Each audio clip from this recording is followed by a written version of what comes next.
Welcome to the Kings Beat podcast. I am James Ham, your Kings insider for ESPN 1320 and the Kings Beat. Joining me, Fox 40's Sean Cunningham. Sean, what's going on? I feel like that hurts so much that you might bleed when you say something like that. No. When you make your voice go like that. No. I'm on the radio too much now. Like, yeah. I like, they're calluses. Yeah. And, of course, Mr. Brenden Nunes from the Kings Pulse podcast and the Kings Herald. What's going on, Brenden? I'm doing all right. My prediction is officially wrong, and I'm a little more calm than last episode. But Yeah, are you? I think so. You know, I got it all out. I enjoyed it. Internally, I mean, I still think everything holds true, but, you know, we're not going to keep Well, sure we running are. it back with the same Sure stuff. we are. We got another week. You're right. We to do go. have We're another gonna, week. I said, we don't want to keep beating a dead horse. And Sean replied, oh, yeah, keep beating that dead horse, right? Beat that horse. Beat that dead horse. I actually got so amused by the comment section in YouTube, and somebody sent me a link on Reddit because I like to peruse King's Reddit. Shout out to those people. I still don't know what the hell I'm doing on King's Reddit, so I need like a tutorial.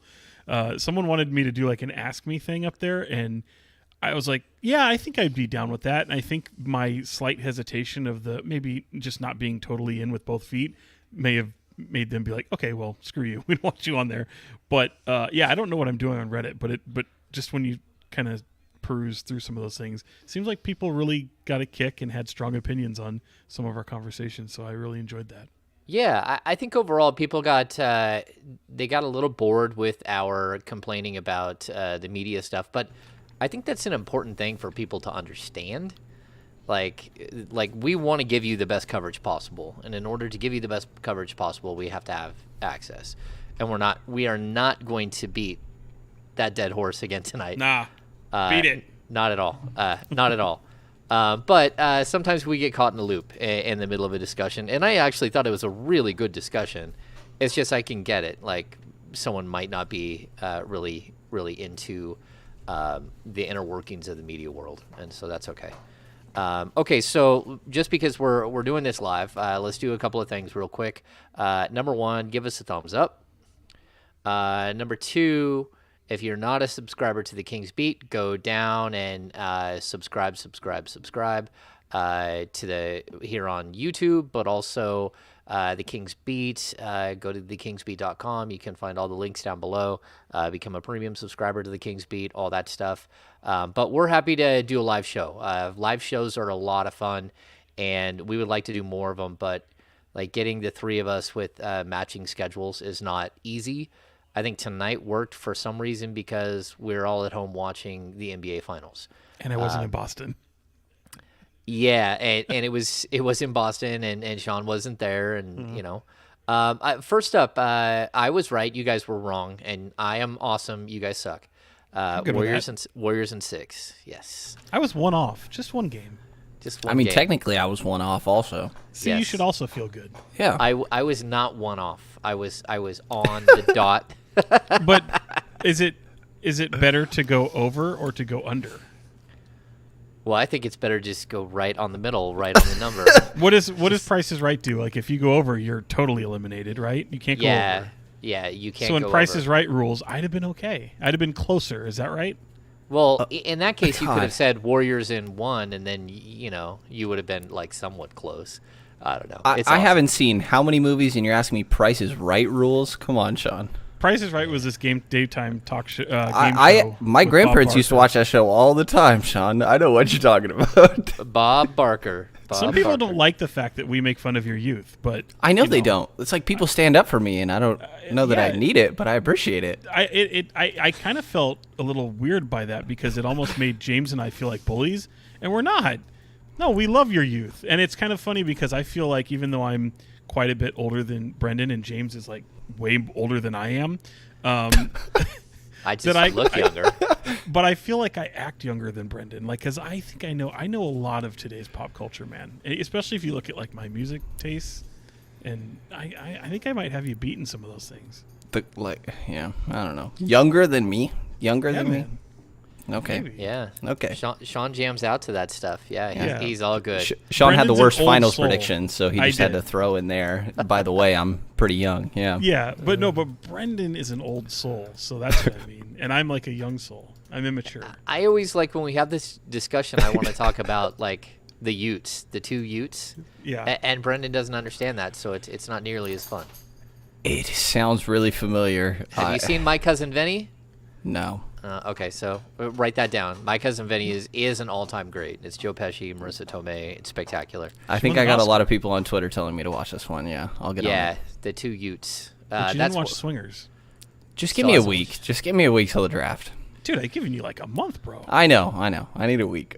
Yeah, I was able to binge watch all 6 of the Mission Impossible movies in the last couple of days. Like, done. Well, don't be like James, but be somewhere in between. I just like I have it on as background noise. Okay, let's get to this. Golden State Warriors win in 6. My goodness, like first of all, Steph Curry was incredible. He deserves to finally get his Finals MVP trophy. Andrew Wiggins was just off the hook. What he did to Jason Tatum was just filthy. Draymond Green had a big night. Game 6 Clay did not show up, but it didn't matter. Just like, what are your initial thoughts on the finals and just how the Warriors close this thing out tonight? For me, I will say I agree with all that. I think we saw so many runs by both teams tonight. It was just so interesting to see the way Boston comes out and they go up like 14-2. 12 points, yeah. And then all of a sudden they exit that quarter with like it was like a 15-point swing. They've got the lead, and I just felt like the way it happened, they close out on like 11-0 run, and they totally step on the throat of Boston. It's what I expected. I expected to see more of that in this series. So the series, whether you had it in 6, 7, 5, like me, it kind of played out the way I expected. I felt like the Warriors, for the predominant amount of this series, really kind of owned them. And this was just kind of the crescendo of it. And when they went for blood, they went for blood. And they stepped on their throats. Credit to Boston for even having a little bit of a struggle with Jason Tatum and his scoring ability. They managed to kind of answer back a lot of those runs. But, man, that third quarter, what Steph did in the third, and I know Boston still ended up with the lead at the end of that third quarter, for the period alone, I should say. It was just some special performances. It was a legendary performance by Steph Curry, and, well-deserved Finals MVP for sure. Well deserved. Probably could have already had at least one Finals MVP at this point, but at least he's got it now, and that whole, in my mind, stupid conversation can calm down a little bit if anybody ever wants to throw that Steph Curry's way, that he doesn't have a final MVP or anything like that at this point. Glad that is in the rear view. I thought that a lot of this was going to come down to role players when it came to this series, and I do feel like that kind of was the case on a night-to-night basis, but it did really stand out to me how much better Curry did. Curry did a way better job of dealing with getting blitzed and just being like the focal point of the opposing defense in my mind than Tatum did. I thought specifically tonight, but you saw it in a couple of the other games as well, Tatum was really prone to turnovers when he was getting blitzed and doubled. He ended up with 5 turnovers tonight to his 7 assists. I thought that his isolation attempts against Draymond and Andrew Wiggins, which are 2 of the better defenders in the entire league, but if that's kind of what you're trying to go to, or when they get Steph switched onto him and things like that, I thought his isolation attempts tonight were pretty poor.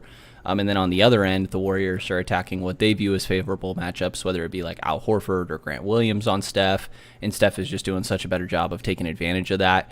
I thought Tatum was kind of hunting whistles a little bit, and then when he wasn't getting them, it was affecting him on the defensive end. Boston looked really out of sorts tonight in my mind. There was, even a play where I think Marcus didn't get a whistle that he wanted, and then you didn't see him sprint back on defense. And it's like, how often is Marcus Smart not going all out every single possession? So credit to Golden State. I thought they played phenomenal. I thought that Jordan Poole's, second quarter, when he just checked in and then went on that really big stretch. He only ended with 15, but I want to say he had a majority of them during that quick stretch.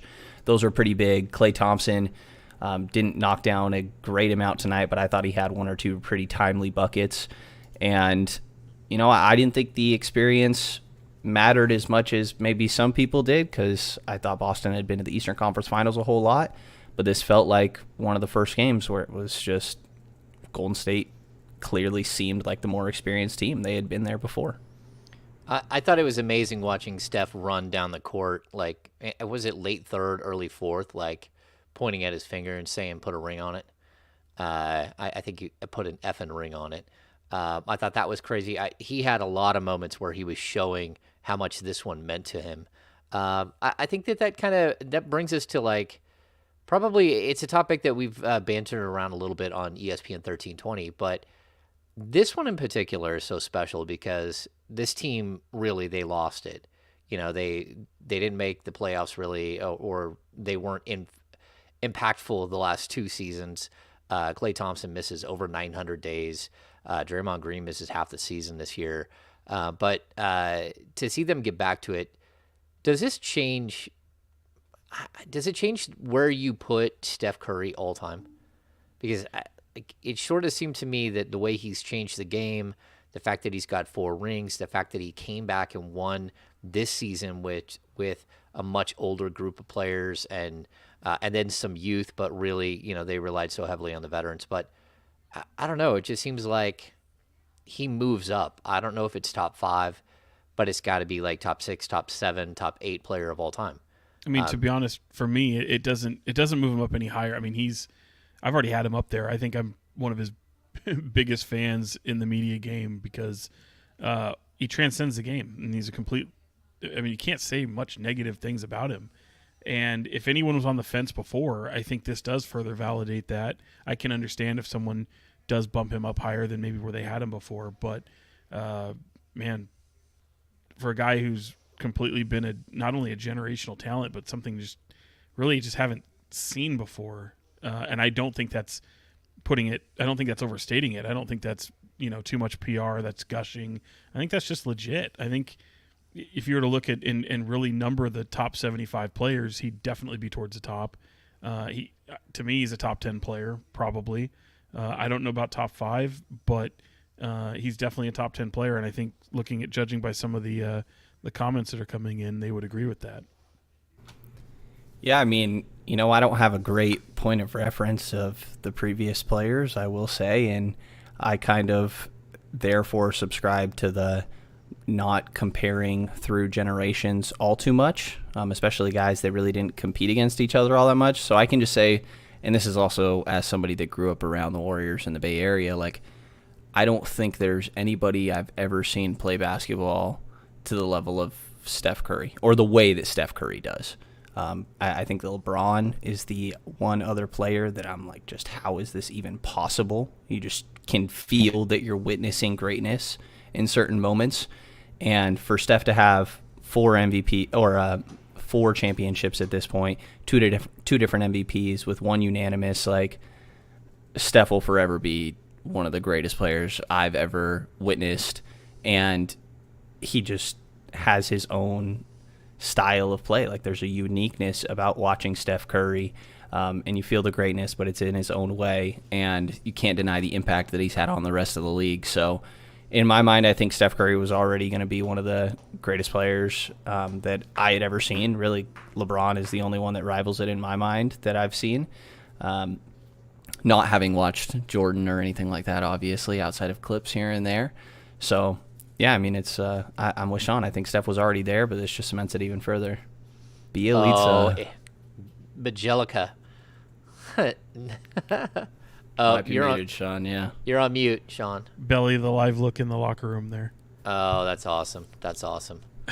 Yeah, it's amazing. I'll say this. When I was watching I think it was the fourth quarter, when he hit the 1-3, where he went around the Draymond pick and hit a 3, but then the next time down he pulled up from like 36 feet and just ice cold, just knocked it down. I said it while we were sitting here watching the game. I had some people over. My son was here with some of his friends, and like it reminds me in Sonic's Gate, there's a poet guy who they go to all the time, and he talks about watching Ray Allen showing up at Key Arena and seeing someone who is the greatest at something in the world. And that was Ray Allen shooting the three. And then I'm watching Steph, and I said it in the room here, and I was like, we're now watching someone who is the greatest that's ever done something. Like, Ray Allen was the greatest shooter in the world at that point, but now we're watching historically the greatest shooter that anyone has ever seen. It's so incredible what he can do. He's completely revolutionized the game. We've talked about this before. Like when Peja Stojakovic retired after the 2010-2011 season, he was third all time in 3-point makes, and now he's like 23rd or 24th. I mean, it's just crazy how the game has changed, and it really is because of Steph Curry and his ability to shoot from anywhere. And I also think that the next generation, we keep seeing like the centers morph into these crazy ball handling, just 3-point shooting monsters. But keep in mind, we're going into an NBA draft where the top 3 picks in the draft are all 6'10" or bigger. All of them can shoot the three. All of them can handle the ball. It's revolutionized the game. Like what he's done has impacted every single position on the floor. And on top of that, it's opened the door for a bunch of 6 foot tall, a bunch of 6'2" players to actually have a pure skill that can like dynamically change the game. And whether that's at the high school level or the college level or coming to the pros, if you can shoot it, you got a shot. And it made a game that was all about tall people about a lot more than that. Like, I think he's opened the door for so many more people. And I think that Draymond deserves a lot of credit for that as well. Steph absolutely deserves it, just as for all the reasons that you laid out and even more. But Draymond for 6'6" and be the size that he is and play the big man position for them and doing all of the little things. He had one really big three tonight. He ended up going 2 of 5 of 10 from the field, but 12 rebounds. So many of those were so big in the first half. 8 assists, 2 steals, 2 blocks. For Draymond to do what he's done at his size and be that sort of defensive impact and such a connector on the offensive end, like when I think of the passing bigs and that being so normalized, I think that Steph Curry being on Draymond's team made that even more crucial. But I think that Draymond really perfected that skill and is one of the first guys I think of as like really getting started towards this all bigs need to be passing. Yeah, it's a joy to watch the Warriors play. And like Sean and I both have been lucky enough to go to a bunch of these games, right? We've gone to, I don't know how many finals games I've been to at this point. I was in Toronto when, Katie popped his Achilles and Clay blew out his knee. I've been in the locker room when LeBron won his first championship with the Cavs, and then again when the Warriors won. It's a lot of fun to be there for that stuff. It is really crazy to see a team that's just so good, and they're even as they're aging out, they're still just so good. They can just beat you without. It's almost effortless at times, and it really is fun to watch. Outside of that, we do have a bunch of other news today. Brenden, I'm not sure if you got to hop on and see any of the interviews this morning, but Sean and I definitely were in prospect interviews. The NBA released a list of names, and we'll have another list tomorrow. But Keegan Murray and Jabari Smith and who else? Benedict Mathurin all spoke to the media. Was there anything that stood out to you, Sean? It wasn't just us folks in Sacramento peppering Keegan Murray with questions about Sacramento. There was that kind of dominated the conversation. There was even a NBA Sirius XM show, I think it was asking about even Sacramento on the back end of their one-on-one interview after the availability. So I thought he handled it nicely. I mean, some of these guys can be better interviews than they are, and I kind of wanted to see how Murray would be in more of a one-on-one setting. He was probably a little bit better. A lot of ums, obviously, but he's very nervous, you could tell. But it's something that I think that's going to be interesting to watch. I don't know that we're going to learn a whole hell of a lot over these next few days in talking to the players that'll be in the green room and part of this NBA media circuit over the next few days. But for us who haven't had many times outside of the combine and things like that, and just little group sessions on Zoom, it's kind of more of the same. I'm glad that we're in the final week leading up to the draft. I don't think personally my thoughts on the team itself or players I like have changed since when we started this whole draft discussion. So I'm glad we're getting closer to draft day. I'm glad that I guess there is a glimmer of sunshine here with the Warriors winning the finals, because as I think a commenter mentioned a minute ago, Mike Brown, not only does he win a championship, it's his fourth as an assistant coach. He's got now 3 with the Warriors and 1 with the Spurs, and we might be able to see a press conference here in the next few days. Who knows what the parade schedule will be like in San Francisco. That'll be a zoo, by the way.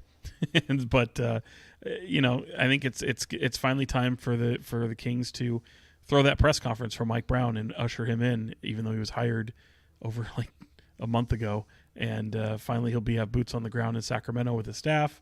They'll be able to kind of huddle up before the draft and then get out to Brooklyn to see this thing through. Yeah, Absolutely. I think it's interesting too. You bring that up, the Mike Brown thing. Does everyone just assume they're going to try to screw us over and have the press conference on Father's Day, since they announced him being the coach at 4:00 on Mother's Day? Just saying, it would make sense. Why not do it on Saturday? I would say maybe Saturday. No, I'm with you. Maybe Monday. Either one of those. But I feel your pain there. I see where you're going with that, and that could probably suffice as well.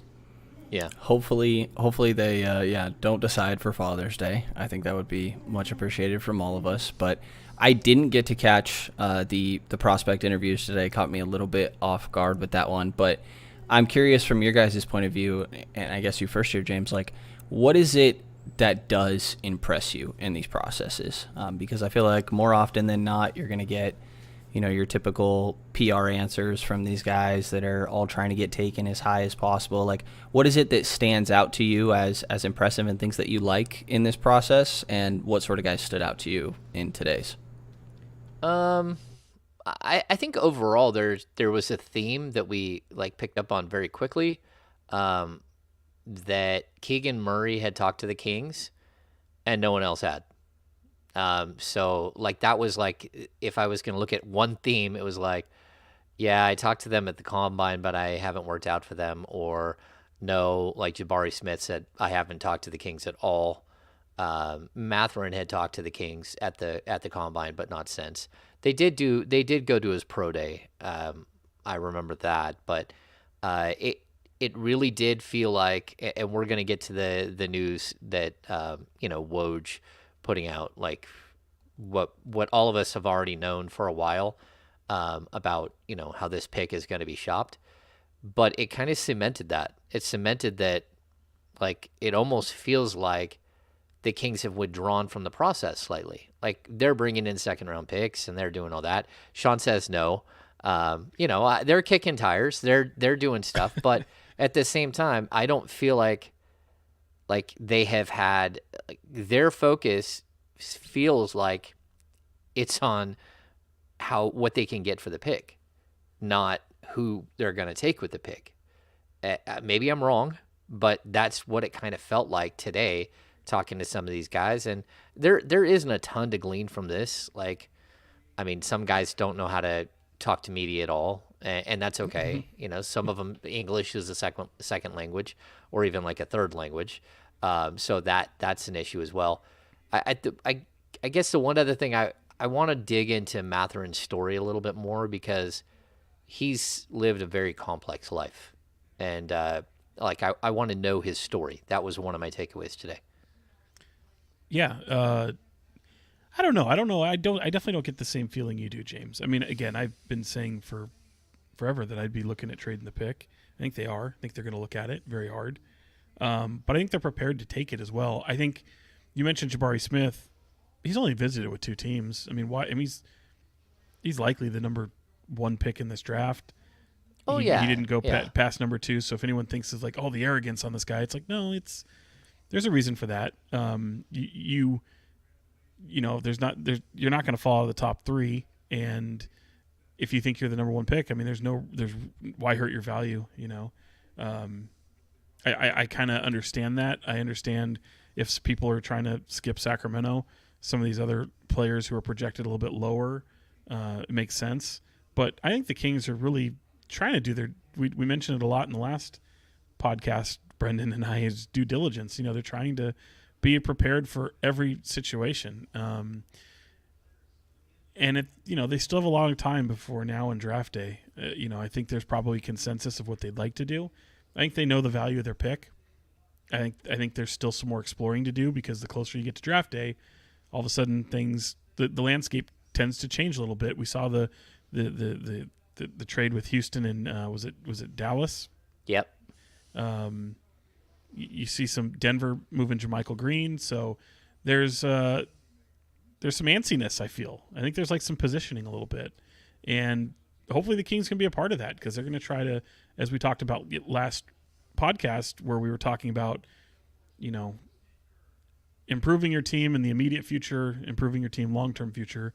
It's possible to do both, and I think this is like we talked about last week or last 2 days ago. It's the first step of an off season. And it begins with the draft, and there's a lot of activity that can happen. But I think if we rewind a year ago, and even a little bit before that, like last year, seems like there was no movement during the draft. It was very stale. It wasn't a very interesting process. I felt like, even leading up to draft day, there wasn't a whole lot of movement, and that was surprising to me, because I expected a lot more movement. I think this is a draft that probably sets itself up very, very well for movement, particularly because we had a flurry of trades at the deadline. I think we didn't have any movement last year, and with kind of it being a little bit of a down year when it comes to the draft, like maybe it's a 4-player draft and there's some interesting possibilities elsewhere. I think you're going to see a lot of positioning going on, and I think that bodes well for a very entertaining night. Go ahead, Brenden.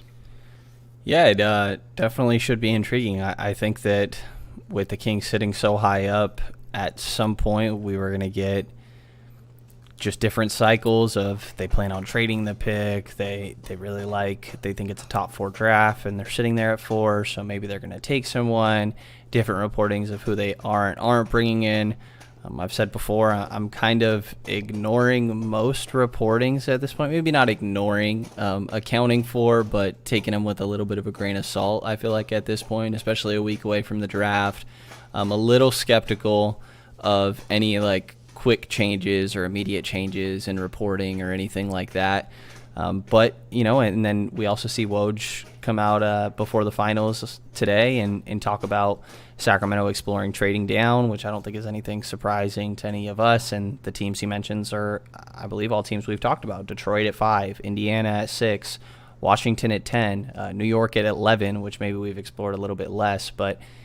And then he also says in the same thing that the Kings view it as a 4-player draft. So a little bit of going both ways in that one. And I don't know. It doesn't feel any different to me with what we've heard recently when it comes to the Kings sitting at number 4. I still think that I would assume that they're trading the pick, and we're just going to kind of have to see how this plays out. We only got a week left of this same conversation, gentlemen. Yeah, but I'll say this. Thank God. Yeah. I know. And, free agency, all that stuff, we'll fire it up right away. And then we got Summer League and all that stuff. But I think some of the takeaways I have is, why hasn't anyone outside of, Dyson Daniels might come in on Friday, and Jeremy Sohan came in. No one else has come in and worked out. And so, I don't know if you guys saw the video of Shaden Sharp going in a 3-on-3 full contact workout in Portland, while it was kind of strange to see Mike Schmidt sitting on the bench, part of the draft process, for the Portland Trailblazers. But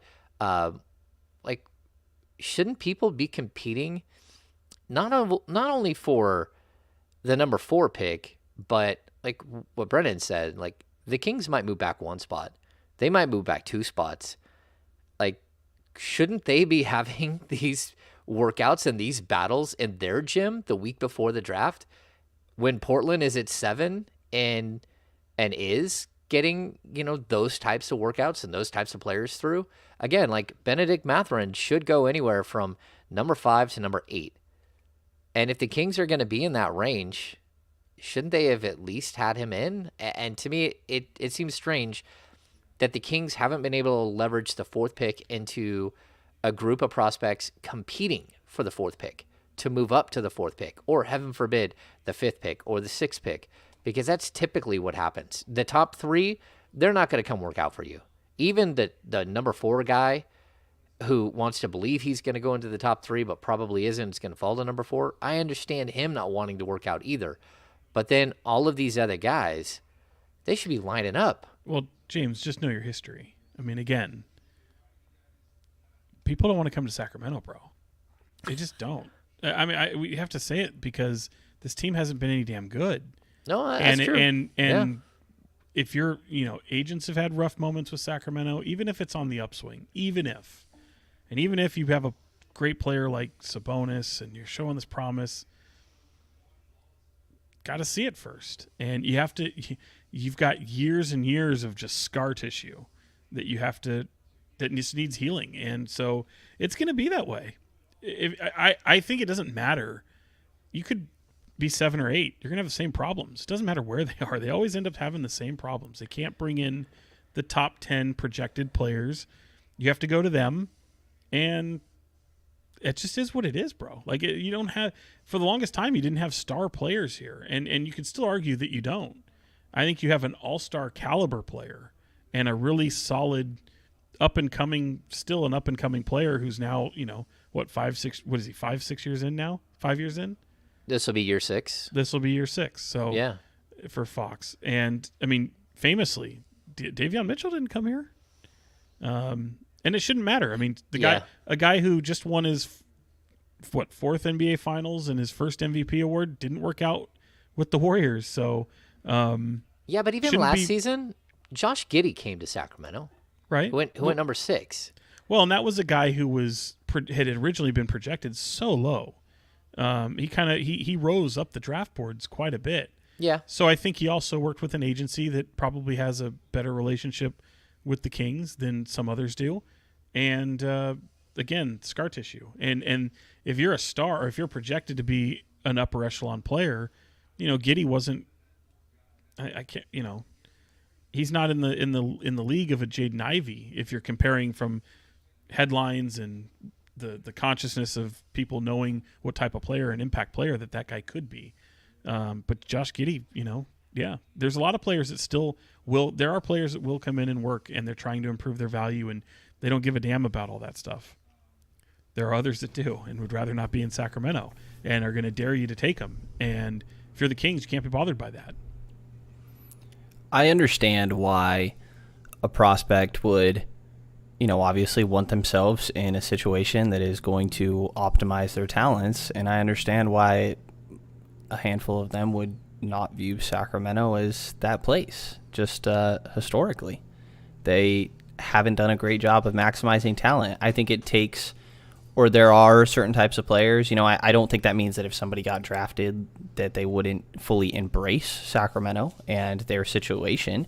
But I understand why somebody at the top would be like, if I can influence this a little bit, maybe I'd rather go somewhere else.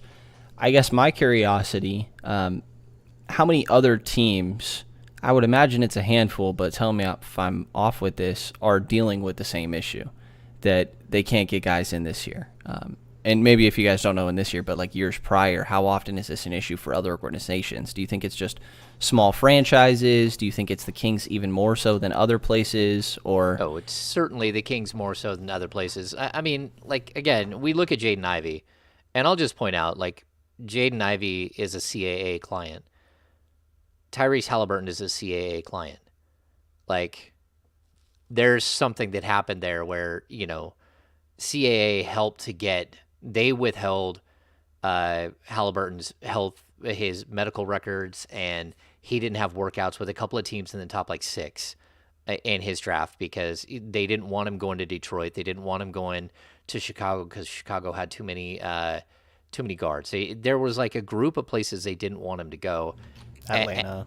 Yeah, and then he ended up sliding to the Kings, right? Well, the reason why they did that is not to just be like jerks. It's because they wanted him in a good position to succeed. And they found a position here in Sacramento. Whether they won or not, that doesn't matter. Tyrese Halliburton played 30 minutes a game as a rookie. His second year, he's starting. Like, they put him on a path to find success.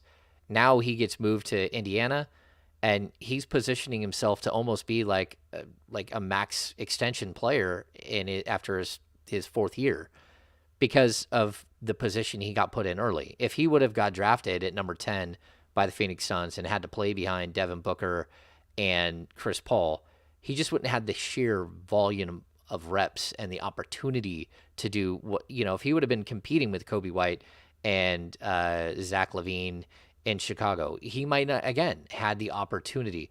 So I think when they moved him, I think that's a little bit of what we're seeing with the Jaden Ivey stuff. But even that, I'm not concerned. Again, a guy who's supposed to go in the top 4 usually doesn't work out for the 4th team. It's the other guys that I'm like, okay, why are they not getting any of these guys in? And we see Indiana bringing one of these guys in after another at number 6. And again, number 7, Portland is bringing in all kinds of guys. It's just interesting. And I think it's good food for thought. I don't know. Sean, do you have a different idea there? No, I think you got it. But also, this is a team that, you look at the move that they just made, and I think logic will dictate that the betting man will say you probably can't get any younger, that you shouldn't, based off the moves you've made. Knowing that you just brought in someone like Sabonis, that obviously signals that you're trying to do something. So why bring a guy in when that team will probably be trading him anyway, might be trading it anyway. So I think, you get a lot of that, and it doesn't help when you've got strained relationships. You've got, players who haven't felt great about the Kings organization leaving town on their way out. There's some of those things have been pretty well documented. But yeah, man, there's relationships you have to overcome, and you have to do a lot with the organization to fix some of the ills. I felt like when Scott Perry was here and Vlade Divac was trying to fix things a little bit, that was a step in trying to legitimize. Yeah, I almost call it like repaving some roads. Yeah, because they got a little bumpy and they needed some work, but they're bumpy again. Time to get that. Now you got to pave them again. You got to repave them again. Yeah, I maybe more often than not, the Sacramento Kings do get a pothole that shows up again and again, and you're like, "Hey, I thought we fixed that pothole." It's like, no, that's the one that was like 6 inches to the right. And to keep the analogy going, it could be just the smallest amount of rain that creates this stupid pothole because the paving wasn't so good when you know what I mean. So it's like, you put a little layer over it. It wasn't great. You need to do more than just that little layer, guys. And the road's not wide enough to avoid it. You hit it every time you drive down that road. Yeah. No, I totally feel what, like, I get it. We saw the ESPN mock draft came out, and the blurb from Jonathan Givony, somewhere between like a sledgehammer and a double-edged broadsword to the Sacramento Kings. They per usual.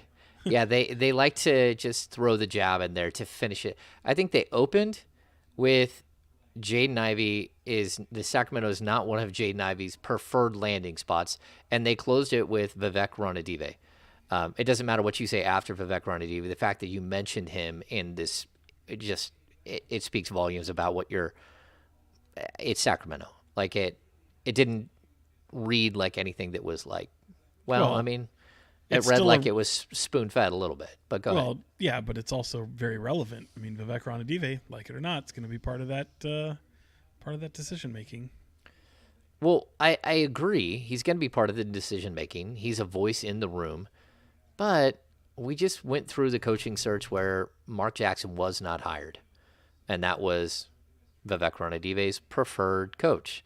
Allegedly. We went through a coaching change where That could also be what we like to call spin job. Like, Yeah. let's put this PR thing out there where we're going to say that Vivek really likes this guy, but we can show that he listened to his basketball people when he didn't get the guy he wanted. No, totally. I totally agree with you. But, I mean, it's the same thing that we went through when Luke Walton was fired. Vivek Ranadive pushed to have Doug Christie put in as head coach. Like, we can say allegedly, but that was a conversation. And of course, Alvin Gentry. So my point is that Vivek didn't get what he allegedly wanted in either of those situations, that Monty went with the right path and chose his own path, and it was not what was reported that was the owner's decision. But again, to get back to this, it really is interesting to watch like an article be written where it starts with that Jaden Ivey, again, this is not his preferred location. And to be honest with you, I think we've all heard this. But also, I'll tell you this, like, I think we've all heard this too. Jaden Ivey isn't their preferred pick at number 4.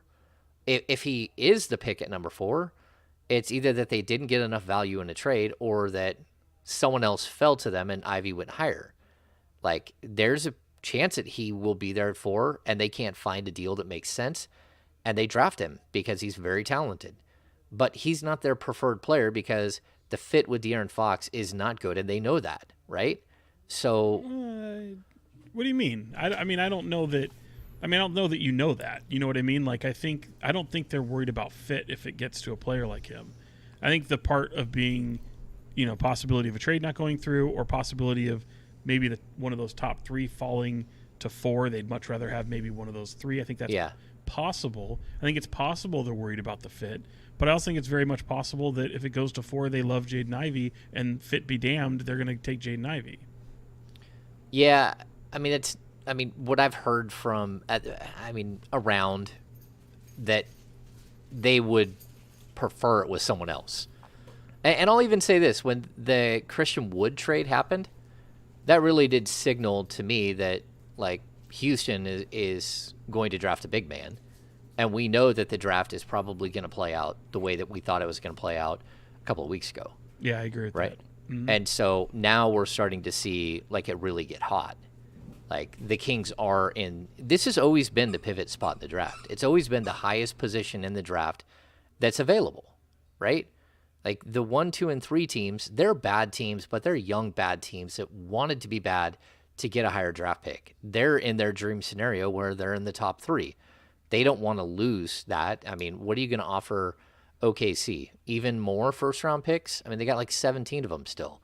So it's they like where they're at number 2. It would be tough for them to move down unless you're giving them some Godfather deal where you're moving to 4 and they might get a guy that they like and your first-round pick next year. But I really do think that it makes it like it's an interesting way that the draft is folding out, and the 4 pick just seems to get more and more valuable as days go by. Like, this is a good position for the Kings to be in. And again, the Woj report, it's very clear. Like, Pistons, Pacers, though you can move down a spot, still get Keegan Murray, get a really nice asset, whatever that might be, or 2 or 3 assets, and let them draft Ivy, and you get 2 players, 3 players. And so that's a really good way to build this team out. But again, I just think that this is becoming like kind of what we always thought it was going to be. The Kings are in a good position. They're in a position of power. Yeah, they're if they don't go with the upside guy at 4, they're in a good spot and decide to trade down. They're in a good spot to never make it out of the first round. You know, just to bring this back up again. Yeah. No, I mean, I've been able to justify the idea of trading down. We've explored it a bunch, and I see why it makes a lot of sense. I think the Kings need a lot of guys that are top 7, 8 in a rotation, and especially guys that are a little bit on the higher end of that, of quality starters. And there's a way that they can get multiple in this draft cycle after they lucked in that number 4 overall pick if they decide to trade down. So I can justify them to myself, but without rehashing too much of my never getting out of the first round, I guess a little bit of a rant that I had on the last one. I do think the move is still to stay at 4. I understand what I do think are fit concerns with Ivy and Fox. I think it's more about, can either of or both of those guys ideally be optimized and you get the most out of their skill sets when they're alongside one another. I think that they both can work together, but are you getting the most out of your talent? And I think that could be tricky. I still think that's something that I would take the risk and just figure it out, take the talent and figure it out from there if I'm in Sacramento's shoes. But yeah, I mean, it is kind of everything that we've talked about up until this point, and that's where we're at. It seems what's the type of player? And who knows what the hell the trade looks like? But what's the type of player, Brenden, that you would be welcoming back if they did pull the trigger and make a move for a more established veteran or younger player that might be due an extension or, whatever? Like, do you have a couple names in mind that you're like, well, if they were somehow able to land X, Y, or Z, that would be fine for the 4th pick? Yeah, I mean, John Collins is the lowest name that I'm like entertaining in my mind, but I guess like I think of Pascal Siakam. Who knows how obtainable that actually would be? I don't know. Sadiq Bey in 5 is, again, something I could justify. Like, I see why you're getting 2 wing starters with whoever you're taking at 5. I would guess it's Keegan Murray or whoever they would end up taking there. Like, I don't know. It's somebody that, in my mind, if you're trading the 4th pick and you're trading out rather than trading down, it needs to be somebody that's close to Fox and Sabonis caliber. And I just don't know how many there are. Like I said, Pascal Siakam. I don't know why there's others that are slipping my mind Well, I'll be honest. I don't think that we know the trade that's going to be out there yet. And I also think that, like, the value of that pick is going up. So, like, where, You're saying the value of 4 is going up? Yeah, the value of 4 is going up, especially if more Washington. So than why do you say that? I say that because you got more people bidding on the pick.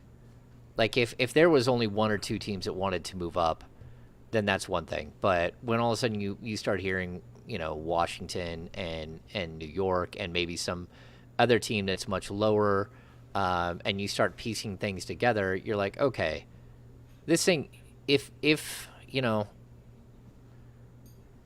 they had a better deal 2 days ago, I think we're gonna flip that on its head.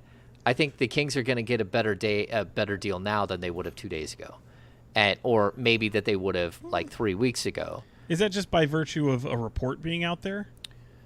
Yeah, I mean that's for sure because there's a report out there. But, like, look, if you're dealing with 4 teams as opposed to 1 or 2 teams, and you're trying to work out the best deal possible, but now you're asking for more. Now you're saying, okay, the deal that we had in place, but I think I'm going to need you to sweeten it. I think I'm going to need player X, or I think I'm going to need an extra pick on top. I'm going to need something else. If you're going to be the one who wins the Jaden Ivey sweepstakes that we're holding at this point, then I'm going to need something more than what you're offering me right now, because I got other teams offering me a lot more, or offering me something that I believe is comparable or better than what you're offering me. Yeah. So that's what. Well, and as Steven pointed out here, Woj says, well, yeah, I mean, we acknowledge that, and that's why I'm saying virtue of a report, because really nothing has changed, because these are conversations that began months ago. Yeah. Or maybe how long it's been since the lottery, but once the Kings jumped up to 4, you're a pretty girl at the dance. You're the belle of the ball. That's just the way it looked like. Yeah. You and again, what we always say is, especially before you attach a name to it. So the caliber of not only pick, but the caliber of asset that you can move for is infinitely better. So that's why, as Brenden said, John Collins was towards the bottom end of people he'd be okay with. I agree. I mean, I don't think that you make a move like I know a lot of people are referencing, trying to make up trades with Washington with Kyle Kuzma, and yes, DB, I see you. I see you, man. I see you. Feed the family, man. Oh, Feed the man. family. It's taken he had me in he had a Romeo and Juliet thing. He says he's not going to feed kids. Feed your kid, man. Feed your kids. Talk to your wife, bro. I've had to mute because I'm laughing at him. I'm not gonna. Oh, bro. No, but you've got people who are legitimately trying to make up trades for Washington. I don't blame you, but like if Kyle Kuzma is available, and I like Kuzma, but you're talking about 4. Like that's not enough. Maybe if 10's involved, like okay, there's some conversation. But again, that's where you start getting maybe the 3rd team, 4th. I want to see guys a 4-player mega swap. I'm always rooting for like these multiple trades. Yeah, just complete anarchy. Chaos. I want it. Yeah. So if that's kind of your moving ground right there, where you're looking at Washington, and I know that I've mentioned Brad Beal before. And I imagine Bradley Beal is due an extension with 1 year remaining. James would know that a little bit better than me. He might prefer to become an unrestricted free agent. But, hey, Washington, how bad do you want it? It hasn't worked for 10 years with Bradley Beal. Oh, I'm how listening. Bad do you want it? I'm right? listening. Like Yeah. I'm just. To me, this is how things get going. And I know sometimes everyone's looking for that. To me, all these conversations of John Collins, Kyle Kuzma, they're starters. They're probably upper echelon players. They're not role players. But to me, if you're giving up on 4, you need to be landing something, man. Oh, and yeah. So Yeah, even with Washington, it's like, hey, look, if we're talking Kuzma and Denny Avija and 10, that's still maybe not enough. Maybe not. I might need your next your pick in 2023. And if that was the move, I mean, you got to add money to that, right? From Sacramento side? Well, Yeah, from but Sacramento's that side. doesn't matter. Sacramento has so many movable expiring contracts. I mean, they have $40 million in Sure they expiring do. contracts. Right. Sure Yeah, and again, like we've talked about John Collins a lot. Like I've heard rumors that like they could get John Collins without a pick involved. Now we've also heard that maybe the Blazers are interested in John Collins and they're willing to float pick number 7 out there, right? But I think the Kings again could move back 1 spot, could move back 2 spots, and still have a better option for Atlanta. You know, they have a higher draft pick, so maybe you can get one of these other players that we've been talking about. Maybe you can move back to 5 and get Sadiq Bey, and as opposed to drafting a player like Keegan Murray at 5, you take 5 and Harrison Barnes and some other stuff and trade it to Atlanta for John Collins and Kevin Huerter in number 16. So you're still drafting in this year's draft. You just drop back a bunch. You're giving them an opportunity to get a Shaden Sharp or a Keegan Murray. They could help them long term, but also save them a ton of money off their books. And all of a sudden, you really have improved your overall roster, what's happening right now in Sacramento. And so, again, I think that there's a lot of ways that the Kings can do this and come out with more than just 1 player, more than just 2 players, but maybe 3 either starters or 3 like top 6, top 7 rotational players. Now we're cooking with something, you know? Yeah. So, hey, while we're here, if you're watching live stream, we got over 200 people in here. Give us a thumbs up. Do we really? Yeah, over 200 people. Are 212 right now. Give us a 214. Give us a thumbs up and make sure you're subscribing to the YouTube channel. We've been doing crazy podcasts nonstop, and so make sure you're jumping on board here. It keeps going up and down, but it's good to see people flock into the podcast here late at night. We'll try to do more of these live shows. It's just really tough for all of us to get together on the same page and work this thing out. We should acknowledge some of these people. Yeah. Rory made a good point about the first-round pick that Oklahoma City has for the Wizards in 2023. They've got their rights in 2023. OKC has for that first-round pick. Yeah, but I mean, again, I have a tough time dealing with OKC at number 12, like letting them move up to number 4, because then that's like in your own conference. You could be handing like a really, really nice player, but also number 12 and Lou Dort and that Washington pick next year, that's not enough, because what if that pick is the 10th pick or the 12th pick again, right? that's not enough to move up to 4. And so, yeah, I don't know. It is kind of interesting. Now, Sean and Brenden, can you guys click on some of these and open them up like I can? No, We cannot click on You them. have the power. Okay. Yeah. Okay. Yeah. I like how it covers Brendan's face, too. It does. Yeah. It's just disrespectful. Sorry, Brenden. It's just I do Yeah. like, it's what, thinking of James just made me forget what I was going to say. I'm sorry, pal.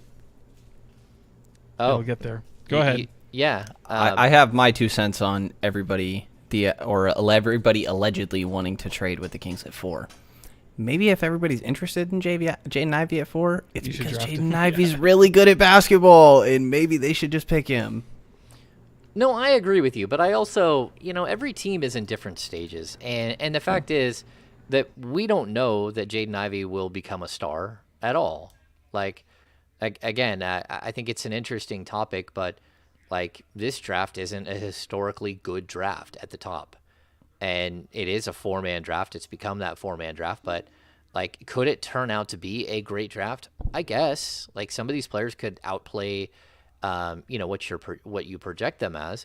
But still, if we were looking at a draft that would have you can say a LeBron, but also like a Cat or, name that number one even last year. Cade Cunningham, yeah. Evan Mobley.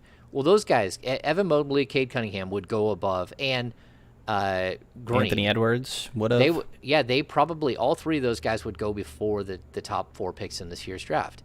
Maybe I'm crazy, but I don't think so. I mean, it's kind of like when we go back to the 2018 draft, where Jaren Jackson Jr. goes number 4 in that draft, and that's kind of how you project. Does he go 4 or does he go 5?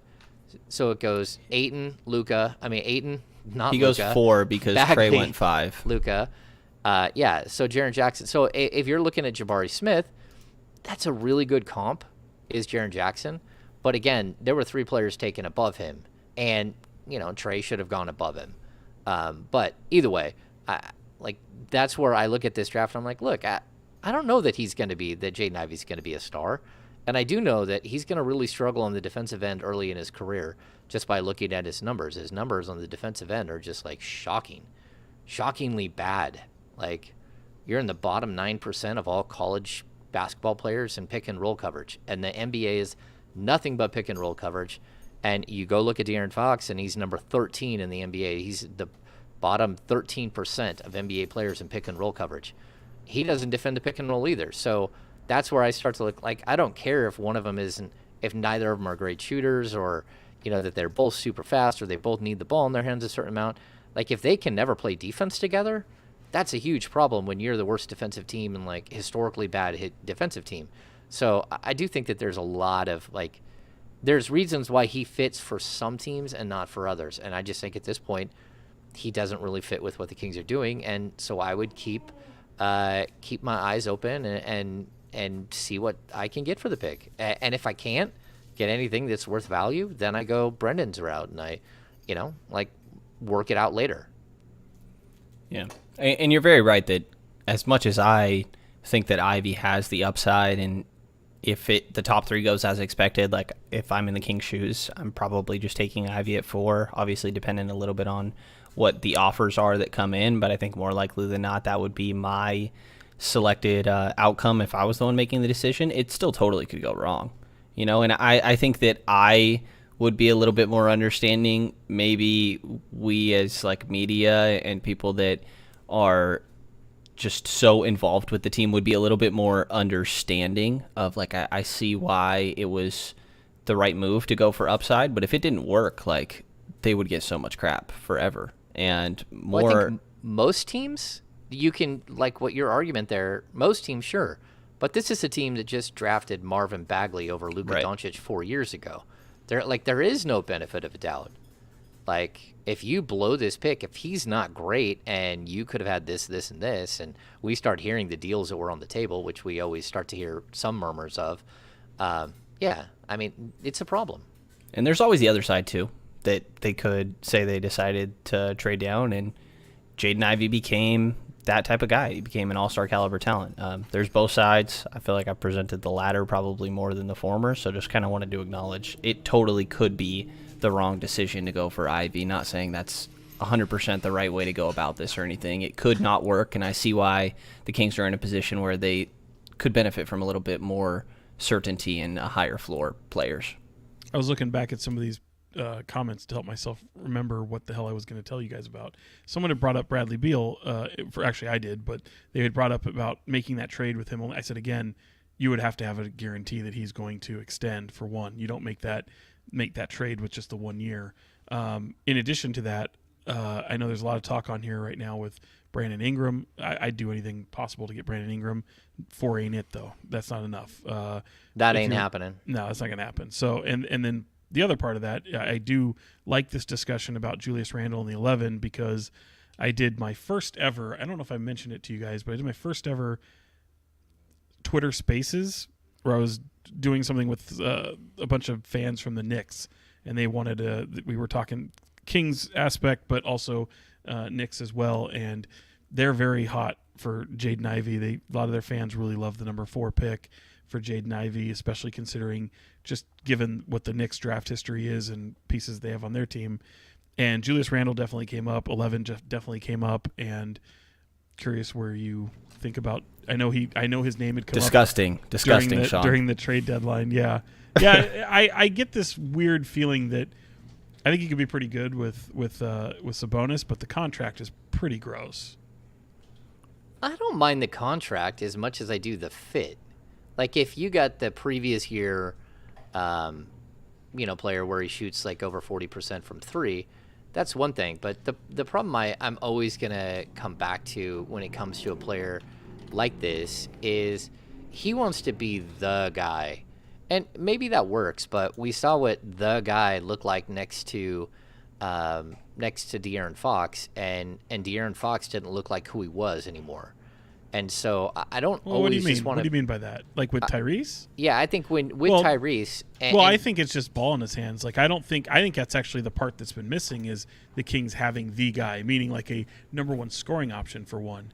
I think those are two different conversations. I think having someone like Tyrese was tough on De'Aaron because it took the ball out of his hands. I know a lot of people feel that way, especially within the organization. But I feel like if De'Aaron Fox had somebody like Randall with him, someone like Sabonis obviously with him now, those are viewed as a good thing for somebody like Fox. Well, my problem is that Tyrese Halliburton had like a 19% usage, a super low usage with a super high assist rate. Well, Julius Randle has a 28.7 usage rate, and he wants the ball in his hands all the time. Well, I just worry that by bringing in one, you damage both. Well, you and take too much out of them to make them impactful. To that point, some of the names that have come up, especially like Bradley Beal, I mean, that's a guy who it's ball in his hands a lot. He's going to score a ton. If you're a Julius Randle hater or supporter, I don't know how it sways it, but that one game against the Kings last season here in Sacramento was pretty freaking awesome. Yeah. I mean, he has moments where he's great. And there are other moments where he's coasting, and I would worry that you take him out of a major market, you put him in a like third world NBA market, and is he going to be the same player? Is he going to be motivated the same way? And I don't fear his contract. His contract it's right there with John Collins' contract. It's fine. Yeah, my concern is, have we seen the best of Julius Randle already? Yeah, and probably have. Yeah. And not that that's a terrible thing, because, I mean, again, if you're trying to add talent to this team, he's certainly a very talented piece. I don't know. I'm intrigued. I don't know if I do it, but I'm intrigued. I don't see the Randall Sabonis pairing personally. I don't think that the shooting is good enough between the two of them. I think I tend to lean towards last year being an outlier, or not last year, year prior at this point, since the season's officially over at this point, being the outlier, that 41.1% that Randall had on 5.5 attempts last year, when the season is 30%, the year prior is 27, 34, 22, multiple years at the beginning of it. First 5 years of his career, he didn't have a season where he was shooting more than 1 triple per game. I just don't see the spacing personally on the offensive end, and I don't like the fit particularly well defensively either. I think that the front court partner that Sabonis has, to me, is probably more important than the backcourt pairing that Fox gets. I think really getting spacing and size or rim protection from the four, if you can, one of the two is important, and I don't know that you're getting either one. As DB sends you guys. DB, you're killing us. You're killing us here on the live stream. Yeah. Part of that message was true. Which part? We won't. We won't. Say. We know. That's good stuff, DB. We're having a good time with you. Yeah, like, look, Julius Randle's a really good player. He is, but I want more. And I think that they even have issues with their future draft picks. Oh no. The Knicks don't have issues. They actually even have someone else's pick next year. So I would want a pick from them. They might even have, oh man, do they have OKC's pick next year? They have someone else's pick next year that's actually a good pick. And so if I'm dealing with the Knicks, I need more than Julius Randle and the number 10 or the number 11.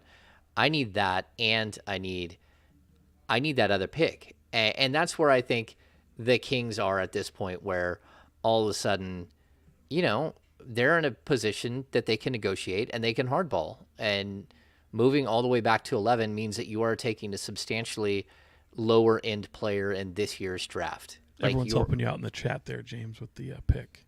Yeah, who they have Dallas. Okay, they have Dallas's pick. Yeah. How does Dallas keep getting picks? Because they also didn't they just trade a pick? Yeah, that's interesting. Yeah, thank you. It's hard to pull it up. I looked it up the other day, and I was like, huh, all right. They have an asset or two that I wouldn't mind grabbing. That was kind of the Scott Perry thing. He went out and got all those second-round picks, and like he collected assets all over the place. So, yeah, look, I'm open to a lot of different things. I just hope that the Kings get it right. I think that's what we understand at this point, right? They have to get it right. They have to get more than one good player, or they have to get a player that's so much better than what you project Jaden Ivey to be at number 4. It's just a different type of player. Yeah, I think they either need 2 starter caliber players, or they need one guy that has all-star potential. And that's kind of the outcome I'm hoping for in this draft. And obviously, I prefer the latter. In my mind, that's what gets you out of the first round eventually. But yeah, I think that in my mind, those are the 2 scenarios. That is my dog whining. Yeah, she pushed her toy. Need to go outside? No, she pushed her toy under the couch, and then I'll go and get it for her, and then she'll play with it right next to the edge of the couch and push it back under and whine again. She has her Kong right behind you. She's fine. She's fine, Brenden. She's all right. Let's get to the business of basketball. Oh, we are. We are going to do the business of basketball.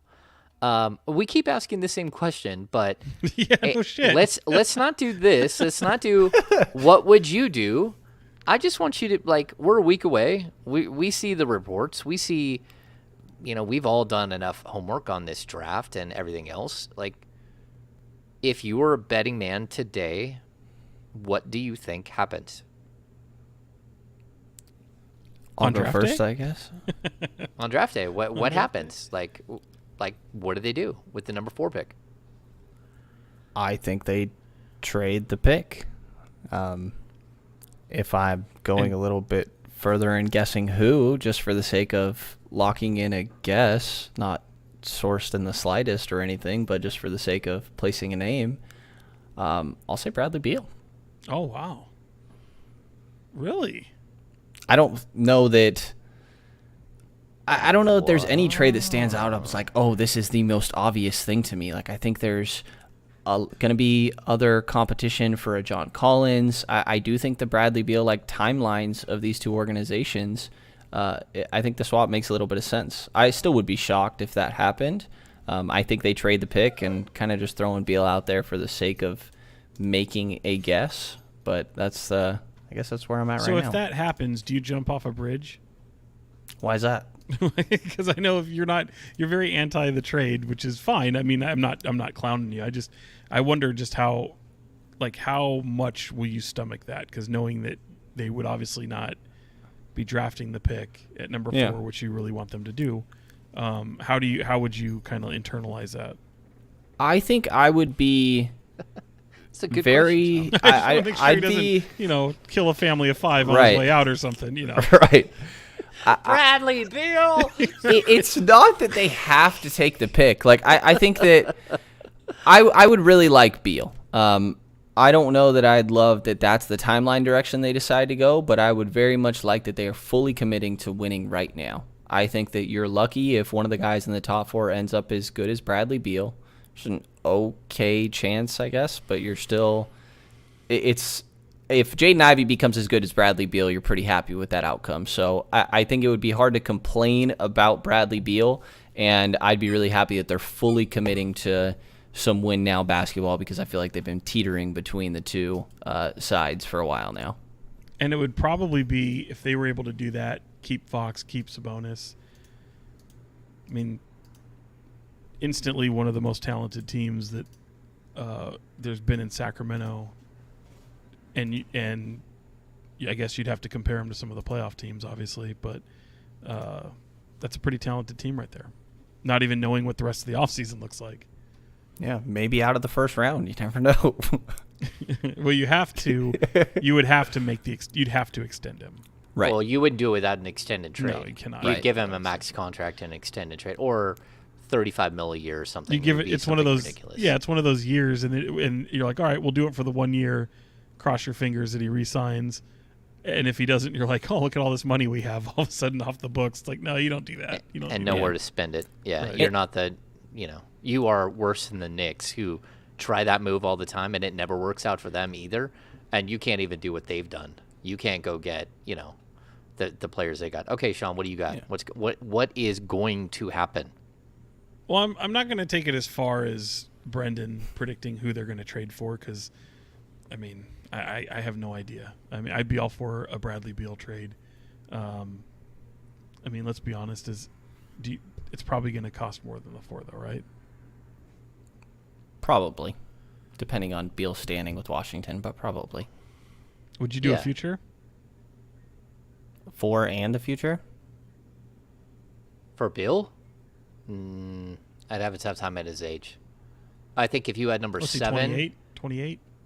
Yeah, if you had the number 7 pick and you were trying to get Bradley Beal, then it's going to cost you a future, at least one. But when you're talking about the 4th pick in the draft, I think you're dealing with something a little bit different there. I don't know. That's an interesting, he's almost 29. He's almost 29. And to throw Beal out there, I think more so the point is less of me thinking like, oh, Beal's the guy. To me, more so it's there's going to be some random names like Bradley Beal in my mind that pop up that I just don't think that we had been talking about, that all of a sudden it's like, oh, this X player is available, and I really like that idea and just hadn't considered that before, because it feels like more often than not there's a random player that you never expect that ends up popping up, and all of a sudden it's like, okay, well, the 4th pick is a pretty enticing asset for this guy that we hadn't considered at all. And Rory, I know he pointed out here that the Wizards would be trading for Ivy to pair him with Beal, not to replace him. I could see that argument, but you could certainly see it the other way too, based off of some of the draft that they've had over the past few years.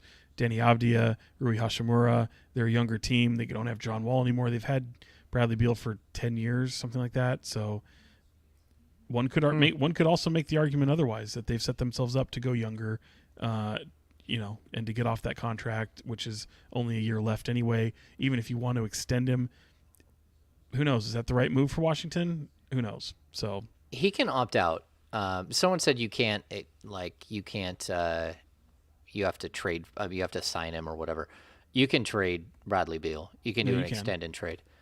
And the Kings are under the luxury tax, so if they did an extend and trade, then they don't get the dreaded hard cap. which is what you're trying to avoid in that situation. Yeah. You're going to have to give up something to get him. To answer the question, though, again, I've been saying I think they're going to explore trades. I think they will. I don't know what they're getting, so I guess I'll stay on that maybe they find something worth getting. I feel like they're going to try to move it, and they're going to try and use that to better their team. Hopefully for a long term, but I do think that they're going to try to make some sort of push to pair with Sabonis and Fox, and they're certainly going to look at it. And if not, they're not going to be afraid to make the pick. I want to make that clear, but if I had a gun to my head to save my life and the life of my family, I would say, I think they're going to probably make a trade. Yeah, and you're going to have to go save DB's family as well. Make sure that they're getting I already food did. there. I acknowledged him. You did. You acknowledged him. Okay, so I'll tell you what I think is going to happen. We didn't ask. No, I'm kidding. Go ahead. This is, Sean, this is a business of basketball. This is. This is a business of basketball. I think that they're going to move back 1 or 2 spots, and I think they will either get Jeremy Grant or Sadiq Bey plus something else. There it is. Or take your shot, everybody. Take Malcolm your shot. Brogdon. Or Malcolm Brogdon. Oh, you get 3 shots tonight. Do it. I think that they're going to trade back and get that.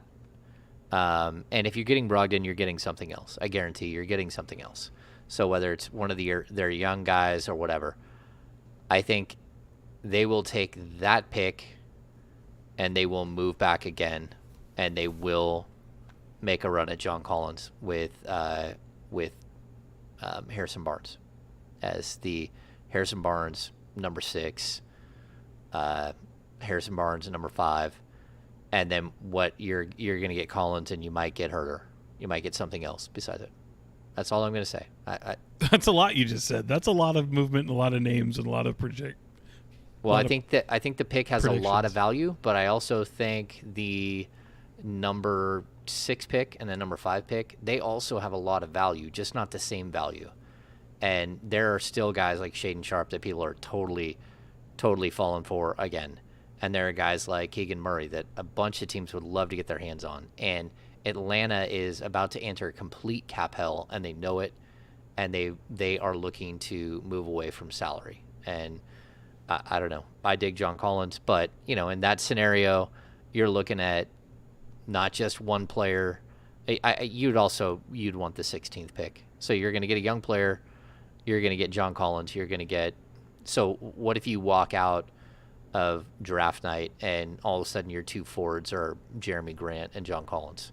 That's a different team. It's not Bradley Beal, but it's 2 players that are equal to or greater than what you're going to get from Bradley Beal.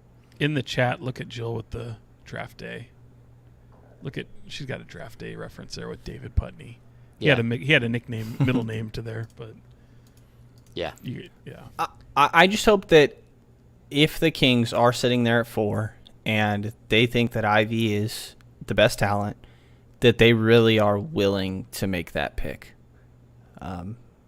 Because I'm going to say this, if this happens, if Ivy somehow jumps to 2 and Chet Holmgren falls to number 4 and the Kings trade the pick anyways, I want to watch Brendan's head explode. I want to watch it happen. I want to watch him just go. My head would probably explode. My head would probably explode at that part. I really like Chet Holmgren. I do think that the draft is going to go the way that we think it's going to go. I think it's going to go Jabari, Chet, and then Paolo, and then Jaden Ivey. That's just, I'm pretty sure. In any variation, right? Like even if, let's say Paolo goes 2, Chet goes, well, Chet's probably not going to go 1, but let's say Paolo and Chet switch. Same thing, right? Yeah. By the time we get to number 4, Jaden Ivey is going to be the player on the board. I think that's going to be the way it is. Yeah. So anyway, that's where I'm going. And look, the Kings won't take him. We got over 270 people in the chat there for a little while. It's awesome. Again, if you're watching the live stream, give us a thumbs up. Make sure you're subscribed to the Kings Beat YouTube channel. We appreciate all of you guys showing up tonight. We did the business of basketball. Let's finish up just like. Well, I think your scenario, James, is maybe it's not the chaos and anarchy that I was going for, but it's pretty close. That's a lot of movement. Yeah.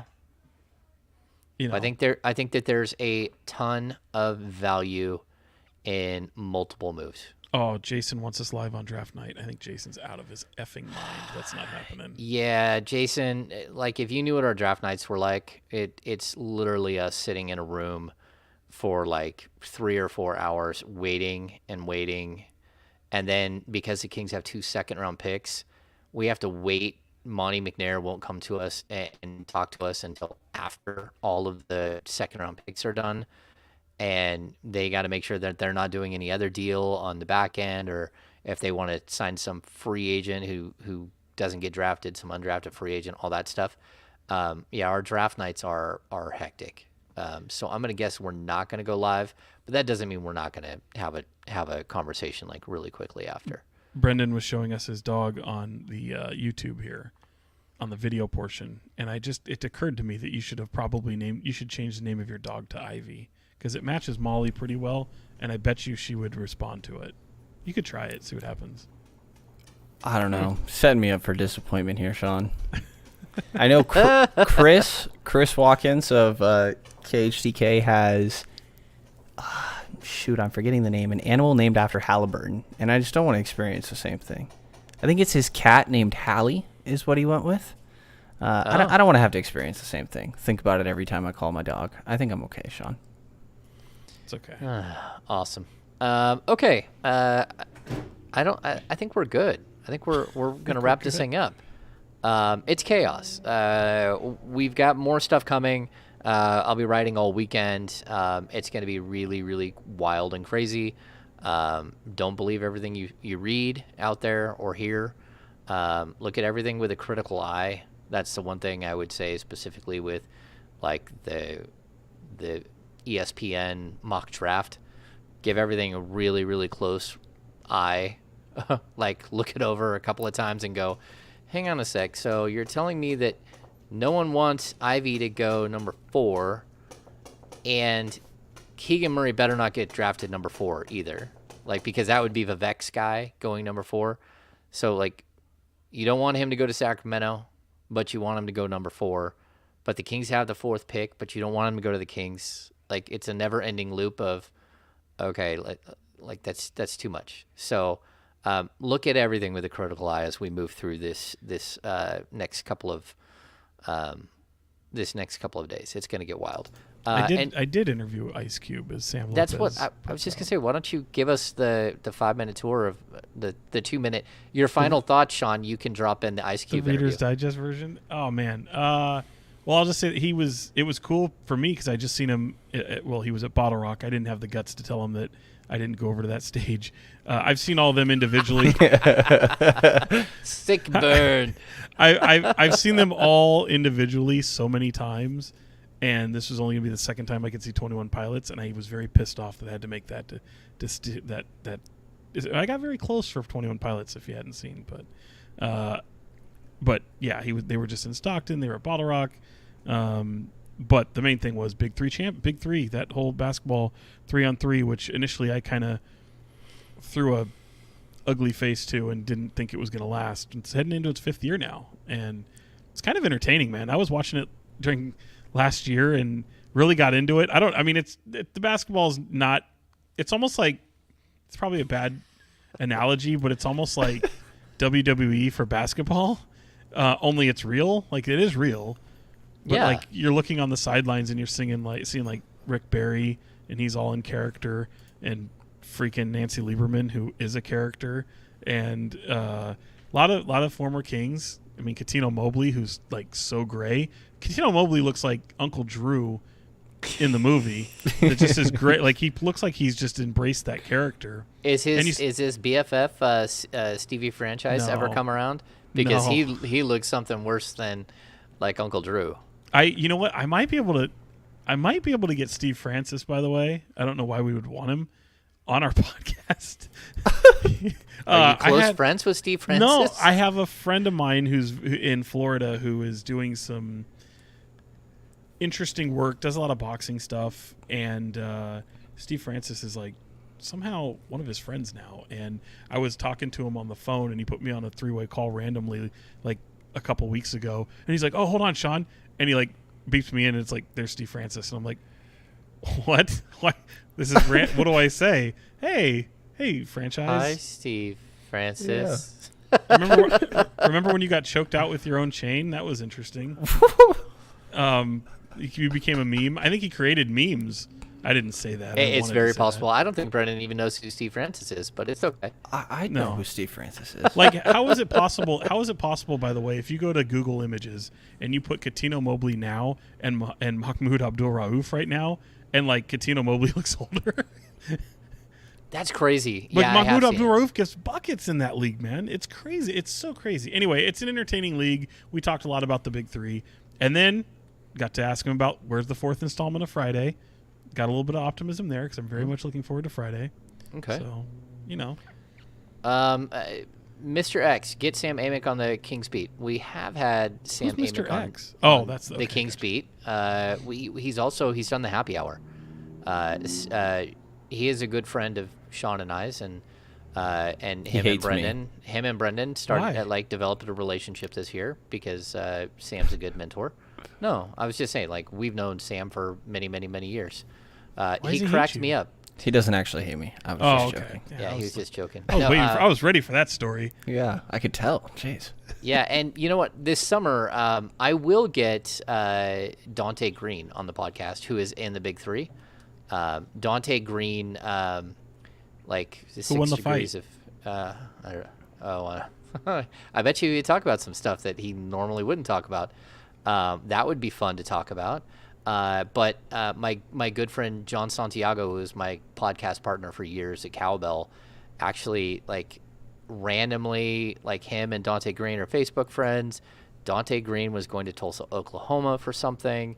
John Santiago is living in Tulsa, Oklahoma for a year because they're paying him to. That's so wild. And so he reached out and said, "Hey, Dante, I heard you're going to be in Tulsa." And Dante's like, "I'm going to be in Tulsa. You want to pick me up at the airport?" John picked up Dante Green. They hung out. So we'll get Dante Green. Deratio Kane. There we go. We'll get you on. We'll get him on the pod this summer. Brenden, do you have any final thoughts? I'm disappointed the way that Boston went down, but I couldn't help but enjoy watching Steph Curry and the Warriors get their championship.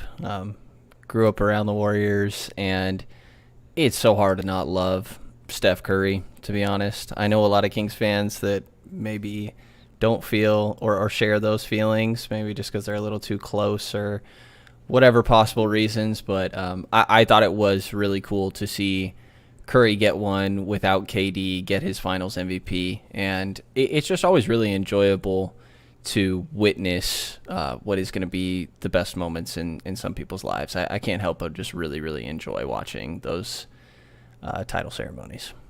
It's very cool. Yeah, I absolutely love being there for them. Like, being in the building is nuts. It's spectacular. My final thought, I'm super excited that the World Cup is coming to the Bay Area, like World Cup soccer. I know that's random. It's like a decade away or something like that. 2026. That's a while, bro. We're gonna have 2 Olympics. I'll still be alive.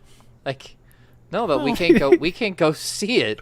Maybe we get credentialed and go watch. I don't know. I'm excited. That's gonna be a lot of fun because the World Cup. Yeah, it's great. But it was. I actually watched the unveiling. I don't know if you did. No. I'm not a soccer guy, but production value, not great.